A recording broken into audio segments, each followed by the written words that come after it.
अपनी अकड़ का इलाज कीजिए। झुकाने वाला चाहिए, सरकार भी झुकती है। किसने ऑर्डर दिया पैलेट गन्स चलाने के लिए? प्रधानमंत्री जी ने दिया? गृह मंत्री जी ने दिया? जवाब दीजिए, जवाब दीजिए। एक प्रधान जी को हटा करके प्रधानमंत्री बचा लिया आपने।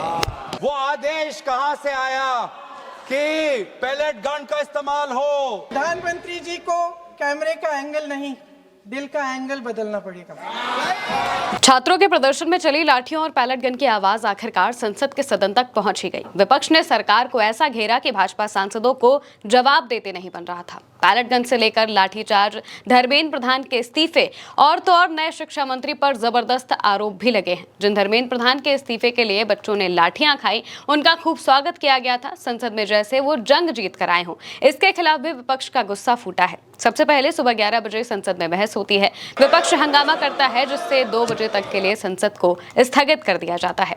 चलिए, सदन की कार्रवाई आज 2 बजे तक के लिए स्थगित की जाती है। इसके बाद 2 बजे पहले पक्ष के नेता बयान देते हैं। राज्य मंत्री जितेंद्र सिंह पेपर लीक के खिलाफ कानून को लेकर बिल पेश करते हैं। इसमें गौरव गोगोई पैलेट गन पर सवाल उठा देते हैं। सुनिए क्या कहते हैं। किसने आदेश दिया? वो आदेश कहां से आया कि पैलेट गन का इस्तेमाल हो? किसने आदेश दिया? किसने आदेश दिया कि आंसू गैस का इस्तेमाल हो? किसने आदेश दिया कि लाठी पैरों पे नहीं, लाठी सर पे पड़नी चाहिए? किसने वो आदेश दिया? और इसीलिए बार बार राहुल गांधी जी ने भी चिट्ठी लिखी है, और आज भी हम देखते हैं कि अब सारी हम बातें कर रहे हैं। आज इस सदन में, इस सत्र में इस विषय पर भाग इसलिए लेना चाहते हैं क्योंकि हम सरकार से जवाब चाहते हैं, और विशेष रूप से गृह मंत्री से जवाब चाहते हैं। गृह मंत्री से हम जवाब चाहते हैं। इस पर चर्चा में विपक्ष से अखिलेश यादव भी बोलते हैं। वो जब बोलते हैं तो फिर भाजपा नेताओं के चेहरे देखने लायक होते हैं। वो सीधा कहते हैं कि भाई, प्रधान को हटाकर इन लोगों ने प्रधानमंत्री को बचा लिया है। सरकार को ये अहंकार था कि सरकार झुकती नहीं है, लेकिन उन्हीं नई पीढ़ी के लोगों ने ये वो नारा दिया कि झुकाने वाला चाहिए, सरकार भी झुकती है। एक प्रधान जी को हटा करके प्रधानमंत्री बचा लिया आपने। जब अखिलेश ये बातें बोलते हैं, तभी सत्ता पक्ष के नेता किरेन रिजिजू इमरजेंसी की याद दिलाने लगते हैं, जिसका जवाब भी अखिलेश ने बखूबी दिया है। बताया है कि इमरजेंसी के बाद भी बदलाव हुआ था और यहाँ भी चीजें बदल जाएंगी। सुनिए। आपको एक कानून बनाने के बाद दूसरा कानून बनाना पड़ रहा है, ये क्या वजह है? और आपको मंत्री जी का स्वागत इसलिए करना पड़ रहा है कि आपको संकट से बचा लिया। और अगर अखिलेश जी तो समाजवादी है। मैं पूछना चाहता हूँ कि छात्रों का आंदोलन के बाद सरकार उनका बात सुन के पार्लियामेंट में बिल लेके आता है, ये अच्छा है? या जो आंदोलन होता है तो उसको कुचलने के लिए देश में इमरजेंसी लगा देता है, वो अच्छा? आप बता दीजिए।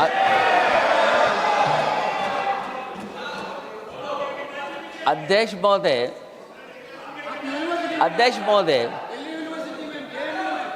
महोदय, मैं इमरजेंसी को तो नहीं देखा हूँ, लेकिन इमरजेंसी में क्या क्या हुआ है वो अभी दिल्ली की राजधानी में भी देखने को मिल गया है।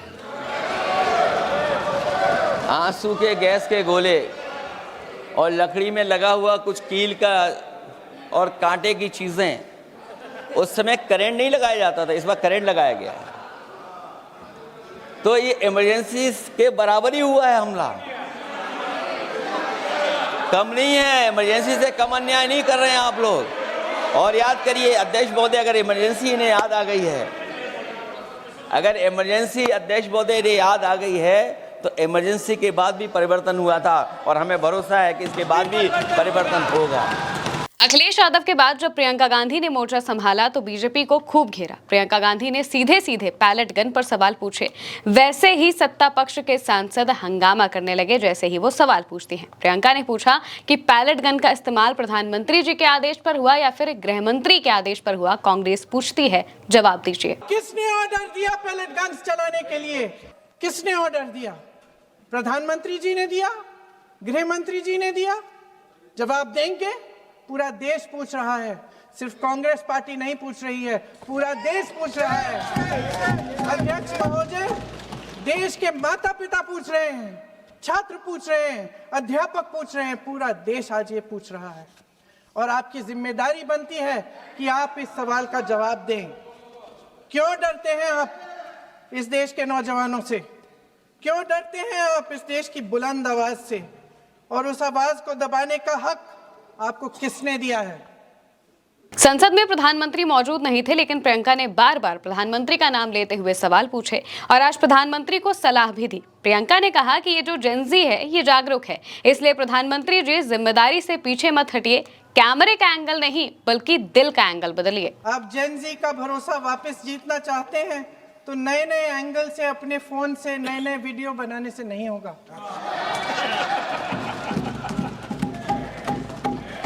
प्रधानमंत्री जी को कैमरे का एंगल नहीं, दिल का एंगल बदलना पड़ेगा। धर्मेंद्र प्रधान के स्वागत पर भी प्रियंका काफी नाराज होती हैं और नए शिक्षा मंत्री प्रहलाद जोशी पर भी सवाल खड़े कर देती हैं। प्रियंका ने पूछा कि एक ऐसे व्यक्ति को पद पर बैठाया गया है जिसने गर्भवती महिला के बलात्कारियों की रिहाई पर सहमति जाहिर की थी। प्रियंका के इतना कहते ही फिर हंगामा शुरू हो गया। प्रहलाद जोशी बिल्कुल अपनी चेयर से खड़े हो गए और खड़े होकर कहने लगे, मुझे इसके बारे में बताया नहीं गया था, आपको पहले प्रमाण देना चाहिए, आप जो भी बातें बोल रहे हैं। प्रियंका ने इसके जवाब में सीधे कहा कि मैं जो कह रही हूं मैं उसका पक्का प्रमाण दे दूंगी। प्रियंका गांधी के बयान का राहुल गांधी भी सपोर्ट करते हैं। सुनिए प्रियंका ने आखिर क्या कहा था। प्रधानमंत्री महोदय जी ने नया शिक्षा मंत्री चुना, एक ऐसे व्यक्ति को इस पद पर आसीन किया जिसने एक गर्भवती महिला के बलात्कारियों की रिहाई पर अपनी सहमति व्यक्त की, खुशी जताई। देश की करोड़ों लड़कियों को प्रधानमंत्री जी ने इससे क्या संदेश दिया? सर, अखबारों में है, अखबार में नहीं। हमारे वर्तमान नए शिक्षा मंत्री को जो उन्होंने टिप्पणी की, कैरेक्टर असैसिनेशन है एक तरीके से संसद में। प्रियंका जी ने जो गलत बात कही है रिकॉर्ड पे, उसको रिकॉर्ड से हटा दिया जाए। दूसरा इस तरह का भाषा का इस्तेमाल ना करें, जिम्मेदारी के साथ बोलना चाहिए। अगर पूरा ऑथेंटिकेट नहीं कर सकते हैं तो मैं ये मानता हूं कि उनको क्षमा मांगना चाहिए सदन से। सर, जो प्रहलाद जोशी जी ने बिल्किस बानो के बलात्कारियों की रिहाई पर जो बयान दिए, उसका प्रमाण मैं आपको दे दूंगी, मैं भेज दूंगी। उनको पहले ऑथेंटिकेट करने का ये सर, ऑथेंटिकेट करेंगे उसके बाद वो आगे बढ़ेंगे, ऐसा नहीं होगा। पहले ऑथेंटिकेट करने दो सर, उनको ऑथेंटिकेट करने के लिए कहिए। प्रियंका जी को ऑथेंटिक करना चाहिए, ऑथेंटिकेट करना चाहिए। और जो मिस इन्फॉर्मेशन कर रहे हैं, नहीं तो मिस इन्फॉर्मेशन के लिए कार्रवाई करना चाहिए सर। ये क्या कुछ भी बोल के चल सकते हैं क्या? और procedure for the minister the correcting the mistake 114 में अगर वो आपने जो रूल का जिक्र किया 353 में, मुझे कोई नोटिस नहीं दिया है, मैं इधर प्रेजेंट हूँ और मैंने ऐसे कैसे बिना ऑथेंटिकेशन बोल सकते हैं, मुझे बिना नोटिस दिए हुए। दोस्तों, अखिलेश, प्रियंका, गौरव गोगोई और बाहर खड़े राहुल गांधी, इन सब ने मिलकर सरकार के नए बिल पर सवाल दाग दिए हैं और पैलेट गन के इस्तेमाल पर भी खूब सवाल पूछे। गौरव गोगोई और प्रियंका ने लगातार कहा कि किसके आदेश पर पैलेट गन चली उसका नाम बताइए। फिर डिंपल यादव ने भी सरकार को घेर लिया, छात्रों के मुद्दे पर सवाल दाग दिए, बताया कि कैसे छात्र अलग अलग जगहों से आए थे, सिर्फ पेपर लीक पर सत्ता से सवाल पूछ रहे थे, लेकिन उनके साथ आखिर किया क्या गया, सुनिए। जिस तरह बच्चे आए 20 जुलाई को, और कहां से नहीं आए, हर प्रदेश से बच्चे आए, यूपी हो, बिहार हो, तमिलनाडु हो, आसपास के मध्य प्रदेश हो, सभी स्टेट से, बॉम्बे हो, सभी स्टेट से, सभी प्रदेशों से बच्चे आए, क्योंकि वो सब अपनी एकता दिखाना चाहते थे। क्योंकि ये लगातार पेपर जो लीक हो रहे हैं, लगातार जिस तरह का दौर चल रहा है आज, और लगातार जिस तरह सरकार आंखें मूंद के बैठी हुई है और जो सुन नहीं रही है, वो अपनी बात रखने आए थे सरकार से, वो अपनी भावनाओं को सरकार के सामने रखने आए थे। वो चाहते थे कि जो एजुकेशन मिनिस्टर है उनका रेजिग्नेशन हो, और तो कोई बात नहीं थी। सब अपनी एकता और अखंडता दिखाने आए थे। For a purpose they had come to Jantar Mantar. लेकिन सरकार ने उनके साथ क्या बर्ताव किया, सवाल इस बात का है। क्योंकि हम लोग भी उस आंदोलन में शामिल हुए, लेकिन जो बर्बरता देखी गई सड़कों पे, उसका बयान नहीं किया जा सकता है। आपने बैरिकेडिंग लगा दी 100-100 मीटर पर और बच्चों को आपने वहां पे ट्रैप कर दिया और फिर वहां पे आपने लाठियां बजाई बच्चों पे, उनके सर फोड़े गए, बेटियों के कपड़े जानबूझ के फाड़े गए।